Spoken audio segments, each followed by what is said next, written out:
Pari réussi pour Mark Carney, Premier ministre canadien sortant. Son parti, les libéraux, remporte les législatives anticipées dans un contexte de tension sans précédent avec Washington.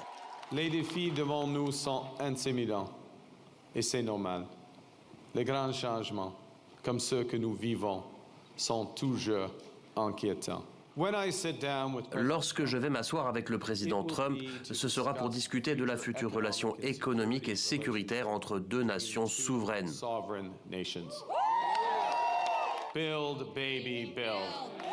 Construire, assure l'ancien banquier central, quand Trump, lui, a menacé d'annexer le Canada et d'en faire le 51e État américain.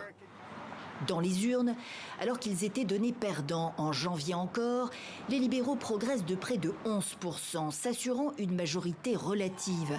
Sans attendre les résultats définitifs ce mardi soir en principe, le Parti conservateur, qui reste le deuxième du pays, a concédé la défaite. Les Canadiens ont opté pour un gouvernement de très courte majorité. Je voudrais féliciter le Premier ministre Carney. Pierre Poilievre perd son siège dans l'Ontario au profit du candidat libéral, selon nos confrères de Radio-Canada. Un échec personnel, donc, pour le conservateur. Sur la scène internationale, nombreuses réactions à la victoire des libéraux, notamment de Pékin, en guerre commerciale ouverte avec les États-Unis. La position de la Chine est claire. Nous voulons développer des relations bilatérales fondées sur le respect mutuel, l'égalité et le bénéfice mutuel.